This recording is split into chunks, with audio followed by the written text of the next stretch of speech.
Mario Party is one of my favorite video game series, and the games on the Nintendo 64 and GameCube host some of my fondest gaming memories from my childhood, because I would play them with my sister and cousins all the time. I adore this franchise, like so much that I'm reviewing every game at some point. I'll link that playlist in the description. But anyways, there's been a decline ever since the series hit the Wii, and two things have been harming every single Mario Party after its 7th game: motion controls and gimmicks. Since 2005, not a single game is released that lets you play with a normal controller. Everything's required a remote, or it plays on a handheld, so that means motion and touch controls have been plaguing the franchise. And as a fan, it's been frustrating seeing game after game release without being able to just play a new Mario Party like I did when I was a kid. And then there's the gimmicks. When the franchise was taken over by ND Cube, starting with Mario Party 9, just about every game had to make sure the game boards, the most essential element to a Mario Party, would play nothing like the first 8 games. So that meant players would sit in a car, being unable to sabotage each other as they traveled down a linear path, or the boards were just a race from point A to point B, or sometimes you'd run around a grid playing the same boss fights over and over again. Like, not one game has changed up the formula and been as good as the old stuff. But in 2017, there was a glimmer of hope with Mario Party The Top 100, which included 100 minigames from the 10 console games. It was a great idea. Except they forgot to make game boards. Are you kidding me? And then a year later, there was Super Mario Party, which was so close to being what I wanted. Classic style boards. It had some gimmicks, but the core game was finally back. Really, all they needed to do now is remove the motion controls and let us use the Switch as Pro Controllers, and Mario Party would officially be back. And then the fateful day came when Mario Party Superstars was announced. My reaction was something like this. Ready for another round? Spaceland! Oh my god! Of course you are. Mario Party Superstars showed so much promise right off the bat. It was going to feature game boards from the Nintendo 64 trilogy, minigames would be taken from the decology, much like Mario Party The Top 100, motion controls were stripped, Pro Controllers could be used. I legitimately have not been this excited for a video game announcement since 2014's Pokemon Omega Ruby and Alpha Sapphire. And let's open with the closing thoughts. Mario Party Superstars not only lives up to the hype, I think this might be the best Mario Party ever made. Easily one of my favorite video games of all time already. So let's dive into everything Superstars offers and see what makes this game that good. The first time that Superstars is taking all liberties to recapture the wonder of the Nintendo 64 trilogy is with its intro. Back in Mushroom Village from Mario Party 1, Koopa Troopa invites the Mario crew to return to old locations to create a new superstar. And I like how this game treats itself as a sequel, acknowledging that time has passed since these characters have visited these locations, as well as confirming Mario is the superstar from Mario Party 2, and that nobody became the superstar of the universe in Mario Party 3. Whatever that means. For God's sake, they even reference the Millennium Star. And the graphics. Oh my god, the graphics. I never orgasm over polygon counts and textures, but remakes of my childhood games are where I freak out. Like, damn! They made some sexy deserts in this game. Everything is eye candy to me, especially since I've seen most of these locations on older hardware dozens of times. You truly don't appreciate innovation until you compare it to the past. So real quick, let's go over Mushroom Village. With advances in game design, a lot has been gutted, like the original Toads of all presumably manifested destiny and expanded westward, and a new generation of boring Mario characters takes their spot. Hey! Give him some credit, the shopkeeper is still yellow. The shop no longer has game boards, items, or golden calves for sale, although we all know it's better that way. Instead, you can buy music, knowledge, these things. I'll get to those in a bit. The bank has been turned into a hub to play online. That's another topic for later. The option house exists. And the minigame house is now a data room. Look at achievements, view stuff you bought, see your records. They actually removed the ability to see how many times you've played on each game board, which is pretty disappointing. But there's a really cool addition with the Mario Party card. You can post your favorite character, game, board, and minigames. And what's really neat about this is that the game actually pulls these once you connect to the internet. So it's pretty cool seeing how popular everything is. I always knew this fanbase was shit. Minigames have been relocated, not to Minigame Island, but Mount Minigames. Like always, I'll save minigames for the end, so let's waste no more time and play some game boards.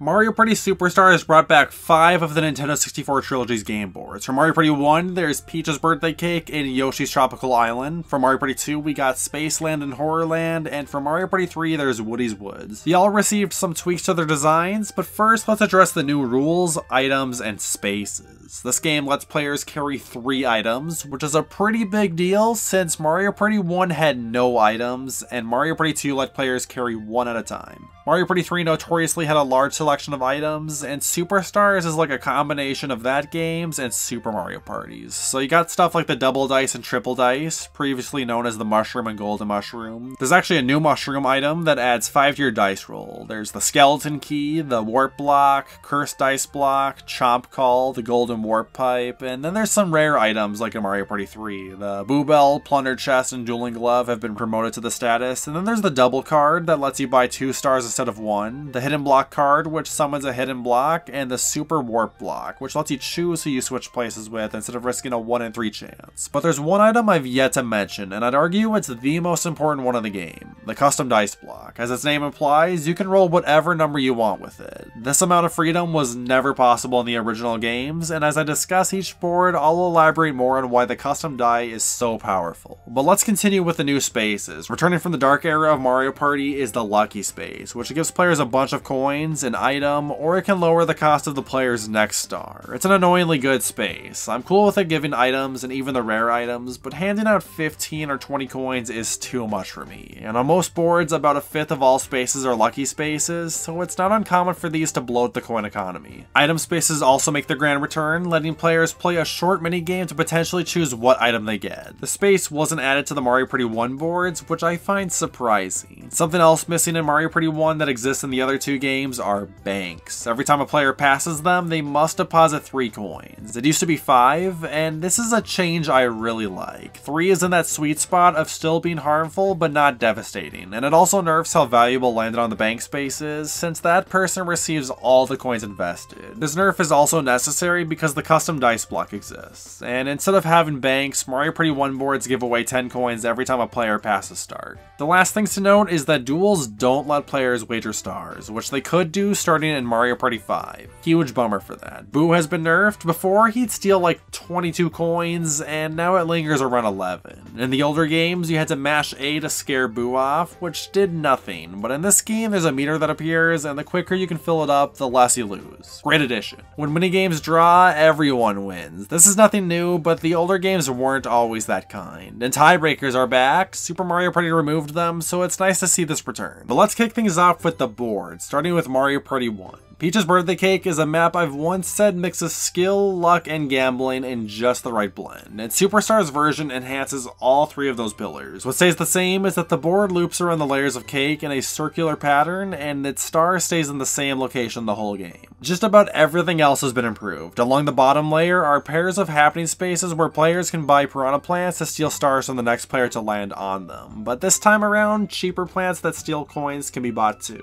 There's a low return on investment, but it guarantees nobody else can take those spaces for grander purposes, and sometimes the piranhas don't wither after 1 meal. The lottery to visit Bowser has been relocated from in front of the star to after the star, now letting players buy a second one after passing him. He's still got the cake, but it's actually a rock.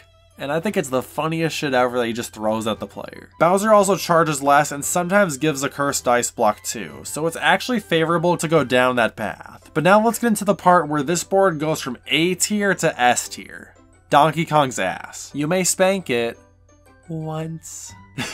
Between the star and the lottery are 2 new features, a happening space and an item shop. The happening space lets you cut ahead 12 spaces. You skip the shop in the lottery, but it's more than worth it, especially since it parks you right next to start for 10 free coins. And then the shop. Having access to extra dice, the warp block, and the custom dice block makes gameplay much more frantic. And when paired with the lottery and piranha plants, this board makes every turn feel extremely important. Yoshi's Tropical Island takes a similar approach in production design and gameplay, since it features 2 circular paths which are connected by bridges with tolls that must be paid if players want to cross sides. This fee starts at 1 coin and raises with each use, and players can spike it high if they want to sabotage their opponents. The reason to cross sides is because the star is stationed on one of them, and if a happening space is landed on, it will switch islands, incentivizing players to pay the toll. Additionally, whatever island doesn't have the star has Bowser on it, and he'll take somewhere around 15 to 20 coins if you pass him, and sometimes he gives away a life buoy in exchange. He no longer calls the characters fatties, so I can only assume Bowser likes when Peach is dummy thick. Each island also has a few exclusive features available, like the right island has Boo, and the left island has Start and a shop. And here's where the custom dice block dominates this board, because the space right before the star or Bowser on the left island is a happening space, and as I've already said, the happening space switches those two. So you can just camp the left island by getting 10 coins at start, buying a custom dice block, control the star with the happening space right before it, rinse and repeat.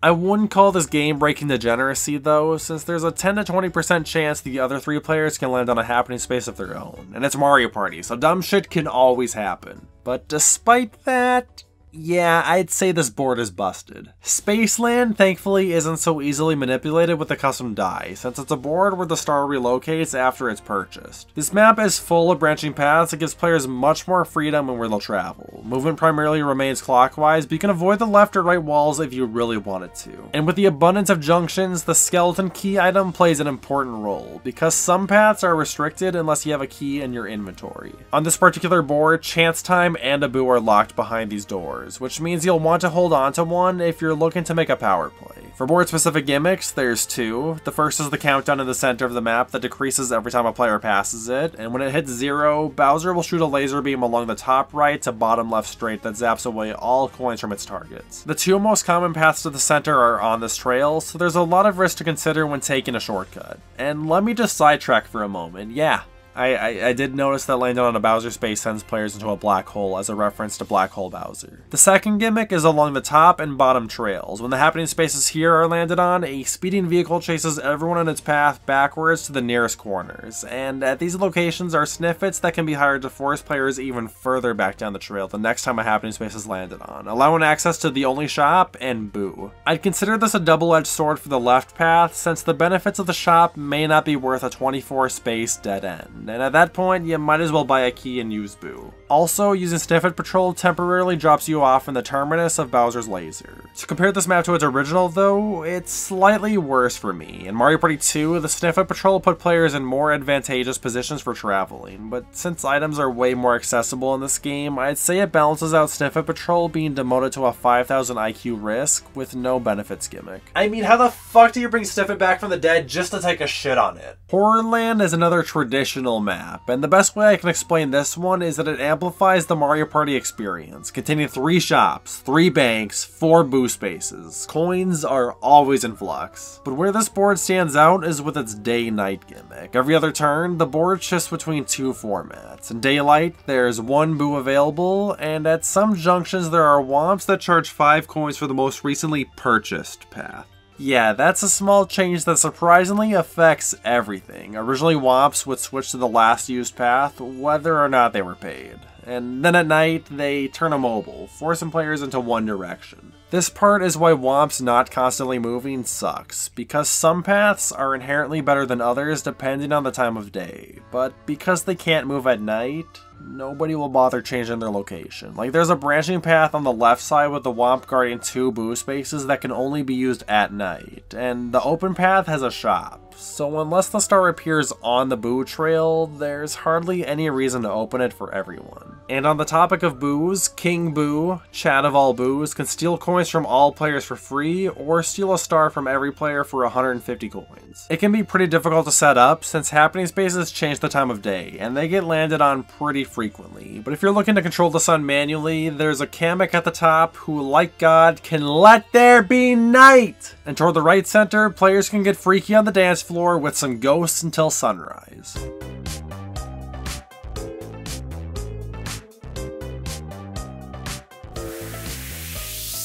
I know watching Boo do the Weeble Wobble is worth the admission, but strategically, you're only using this to block someone from stealing stars. And what do you know, it's another night-only feature that's blocked by a Womp. The last thing to mention is Mr. I, who lets you cross from the top to the bottom of the map. Pretty useful, pretty situational. If it sounds like this map is chaotic, that's because it is. You kinda have to roll with the punches on this one. Trying to plan ahead can be very challenging with the sun going bonkers, and depending on that luck, boos can shift coins all over the place. It's just too bad the Womp's not move and invalidate most of this board's gimmicks. Woody Woods is the final board, and the best way I can describe this is Horrorland minus the boos. It plays pretty similarly, but instead of Womps guarding some junctions, the paths just force you into one direction. It actually makes navigation a lot easier, since the only way to manipulate which way the path goes is to land on the happening spaces right before it, which, guess what? The custom dice block excels at. There's also a Monty Mull at the end of the paths that can be paid to flip all the signs, which may be useful for sabotage, but it mostly goes unused. There is one more gimmick on this board, which are the trees, Woody and Warukio. Woody can give players an extra turn or 5 coins, and Warukio can make players roll a reverse die or lose 5 coins. They don't add much to the experience besides potentially helping or hindering a player if the star is nearby, or if they want to use Boo, but it keeps the sport simple. Woody Woods actually received a couple improvements from its Mario Party 3 variation, with its key doors getting flipped over. Before, both paths were located in places you'd probably never use them, and all this change does is give them better positioning since the top door leads to Boo, while the bottom door skips the first one-way intersection. Additionally, this board received an extra bank and a shop that sells some of the more uncommon items, which are neat buffs. Overall, I'm extremely satisfied with the selection of game boards. While there's only 5, I think they made some excellent choices. Peach's Birthday Cake is my favorite board from Mario Party 1, and this version may even be my favorite board of all time. Spaceland is my favorite from Mario Party 2, and Woody Woods is my second favorite from Mario Party 3. Yoshi's Tropical Island is a map I always gravitated to as a kid, and Horrorland is arguably the most popular board from the trilogy. I mean, it won the polls out of these 5, but if I could alter the selection, I would probably get rid of Yoshi's Tropical Island. It's a simpler board, and as I've said, it gets broken by the custom dice block. And what I'd put in its place would be Mysteryland from Mario Party 2. Probably the most hated board in this trilogy, since it's all about warping from island to island by landing on happening spaces. But with the new item metagame and Superstars, this is a map that would improve significantly. And while it's relevant, let's talk DLC. Do I expect additional content, free or paid? No. But this game added a taunting mechanic called stickers into the game, which I'll address in a second. But what's interesting is the inclusion of a King Babam sticker being usable, despite that character not being present anywhere else in the game. But you know where he does appear? Mysteryland. That's all I'm gonna say. Smash that dislike button if you hate Mysteryland. Like I said, stickers are essentially taunts, but now you have dozens to pick from, and they also block part of the screen. Truly the idea of a villain. Fweeters, rise up!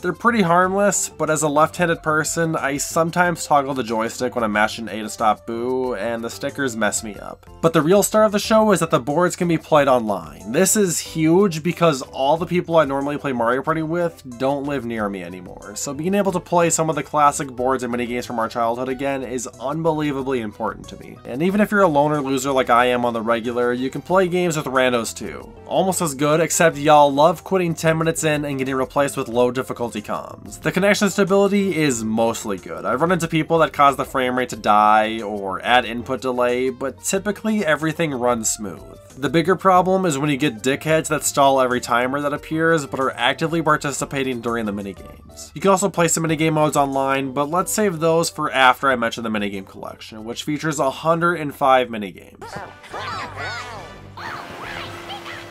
Superstars takes a page from Mario Party The Top 100, which was marketed as having 100 of the best Mario Party minigames, and ironically, Superstars has a much better catalog. There's 51 duplicates, so it's only fair I drop 4 points for being a lazy port, but a majority of those 51 are genuinely some of the series' greatest hits. And since the rest of the game has a heavy influence from the Nintendo 64 trilogy, it only makes sense that nearly half of this game's selection comes from those 3. But I'm cool with it, cause I'm nostalgia blind as fuck! For Mario Party 1, we got Mushroom Mix-Up, Bombs Away, Shy Guy Says, Crazy Cutters, Tipsy Tourney, Facelift, Hammer Drop, Piranha's Pursuit, Bobsled Run, Handcar Havoc, Tug of War, and Castaways. Why'd they bring back the joystick rotating minigames? These things have killed like 4 of my Nintendo 64 controllers. All my Switch controllers are limited edition. If we get Tug of War, the one player wins, okay? I will say Castaways plays totally fine though, and for the rest of the set, I'm pretty happy. I'd switch out Hammer Drop for Treasure Divers, remove Piranha's Pursuit, sorry Petey, and probably take out Bombs Away. I totally understand why it didn't make the cut, but I would have loved to see Run Into the Bulb make it. Mario Party 2 got Dizzy Dancing, Bumper Balls,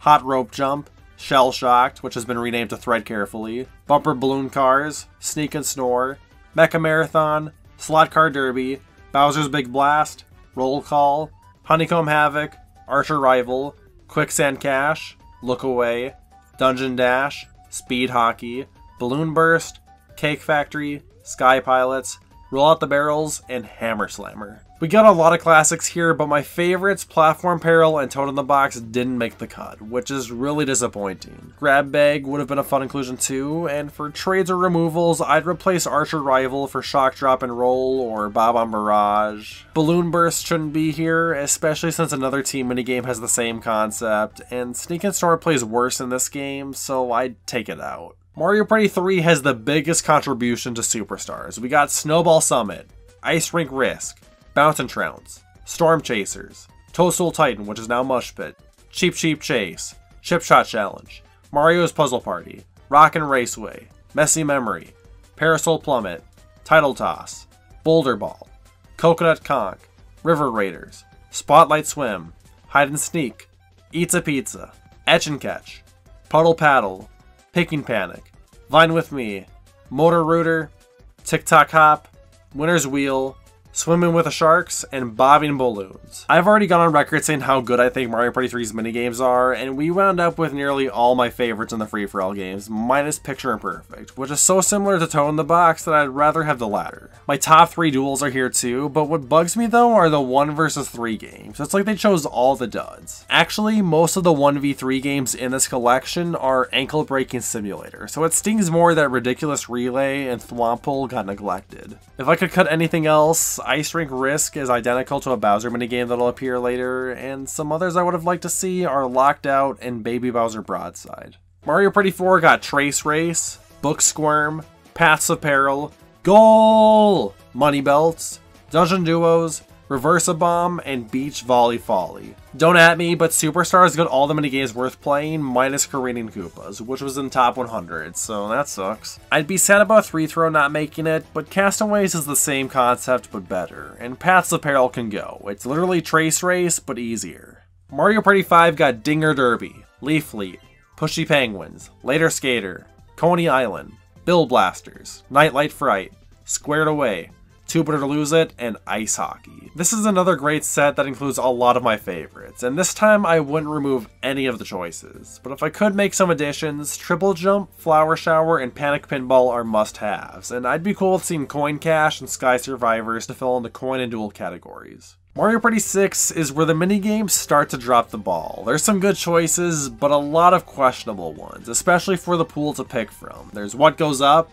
Catch You Letter, Snow World, Trapeze Artists, X-Ray Payday, originally called Money Belt, Pit Boss, Dark and Crispy, Rocky Road, Burn Style, Cashapult, Mass Meteor, and Block Star. I'd switch out most of these in exchange for stuff like Hyper Sniper, Circuit Maximus, give us the night version of What Goes Up, Daft Ras, Lift Leaper, Snow Brawl, Balldozers, Full Tilt, Dunk Bros? What are they doing? And then they give Mario Party 7 the same treatment. There's Monty's Revenge, The Final Countdown, Pokey Pummel, Pogo A Go-Go, Spin Doctor, and Stick and Spin. I'm cool with Pokey Pummel, and the other 5 I trade for Track and Yield, Take Me Home, Cartwheel, Fun Run, Picture This, Helipopper, Think Tank, Battery Ram, Spider Stomp, Sphere Factor, Funsicle Course, Thunderwall, Shock Absorbers. They had some of the best versions of minigames to choose from, and we got none of them. Mario Party 8 and onwards understandably have little representation because of motion controls, but there's Paint Misbehavin' and Winner or Dinner. I would have liked to see Mosh Pit Playroom, but it may be anti-colorblind, and Blazing Lassos would have been a neat inclusion if they converted the motion controls into something with a joystick and A button. Otherwise, I'm not too sad with the 2 we received. Mario Party 9 has Manner of Escape, Goomba spotting, tackle takedown, and Goomba soccer. It's a similar story, but I guess I'd switch Manner of Escape for peak precision. And finally, Mario Party 10 gets Rapid River Race, Flash Forward, and Skewer Scurry. I wish 10 got more love. Stuff like Bob-omb Bogey and Bob-omb Combo could have been fun inclusions that could easily have their motion controls removed. Fruit Cahoots could have represented the tiny psychology genre, and let's get Bullet Bill Bullies in here too. And that's all 105. This is one hell of a minigame collection, and easily the best one in any Mario Party. Even after all the nitpicking I just did, I will have a good time with just about every game here. But one unfortunate thing that's to be expected with remasters is the use of a different engine, which means some minigames will have entirely different physics than their original counterpart, making them play much differently. I will say it seems like the devs put way more effort into copying how the minigames play compared to Top 100, but where they falter is with the jumping physics. The GameCube games have a much quicker jump, so in Superstars, games like What Goes Up and Rocky Road feel really floaty, and in the Nintendo 64 games, the jump had a shorter range, and you can leap pretty far in Superstars. Some minigames got their mechanics altered too, like ground pounded on your opponent in the Nintendo 64 games would launch you away, but in this game you won't, which I will fight as a massive nerf. But all in all, most changes from the originals are negligible and easy to adapt to. Nearly every minigame plays exactly like I remember it. And as you can expect, there's some modes to play the minigames without boards. Surprisingly, the typical modes like First to 7 Wins and Decathlon are omitted. The lack of a minigame island is shocking. They picked every minigame with a brick wall in the background. It made too much sense to group them up like that. But the modes Superstars did get keep the spirit of the fallen comrades alive. Free play keeps track of how many wins everyone has, so you can still play First to 7 with that. Tag Match is basically the same thing, but only features the team minigames. Trio Challenge is the closest to Minigame Island, but it only plays the 1 versus 3 games. It's weird though, because the goal is to win 5 predetermined games in a row while getting ranked at how fast you are, or how many players survive the timer. I don't hate it, but some minigames like Hide and Seek and Piranha's Pursuit are not made for this mode. You can unlock the ability to be the single player, and Hide and Seek still sucks. Coin Battle is the real winner. It gives you 10 random minigames to play, and the goal is to earn the most coins from them. They change things up by sometimes making players wager coins like it's a battle minigame, or 1v3 minigames pit the leader against the losers. Coin minigames also get some long-needed attention, and this mode is the best use of them in any game.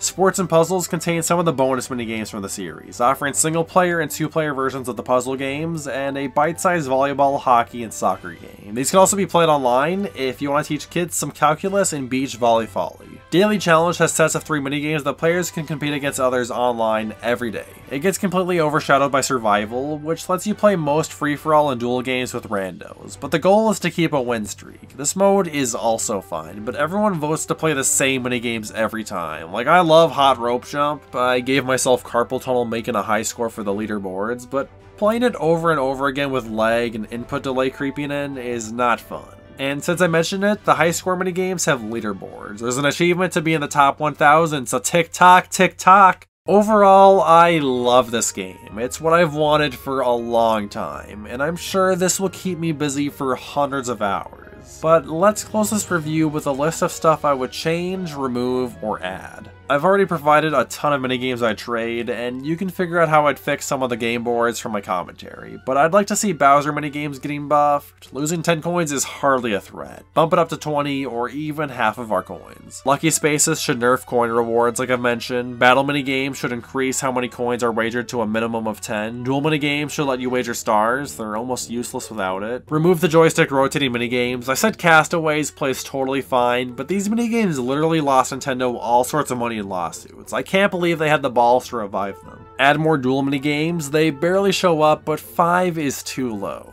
The lack of a decathlon mode sucks. I love decathlons, and following Super Mario Party and Top 100, which had multiple versions in each of them, I was absolutely expecting this mode to make a triumphant return. No Minigame Island also stings. They could have copied Mario Party 2's minigame coaster. It was right there. And how come records don't save if anyone besides player 1 beats it? I get it helps personalize your profile, but if my buddy beats my record at Poke Pummel, that's an L I gotta hold. And you might expect me to complain about the roster having 10 characters, which is half the size of Super Mario Party, but that's never bothered me. No Boo, Toad, or Toadette sucks for myself and the people I play with, but we grew up with a roster of 6, so it's a non-issue. And there's already been talk about what a Mario Party Superstars 2 should look like, if it should pick other Nintendo 64 boards, or focus on the GameCube era and use 100 different minigames. And to that, I say I'd love it, but I'm pessimistic. This game has a lot of the series' best minigames, that organizing another collection without the greatest hits is asking for a worse game. But it looks like ND Cube is finally figuring out how to make a good Mario Party, and Superstars gives me hope for the future of the franchise. Thanks for watching the video, I hope you enjoyed it. Feel free to leave a like to help the channel grow, and subscribe to get updates on my uploads as soon as they happen. But until then, I will see you all next time.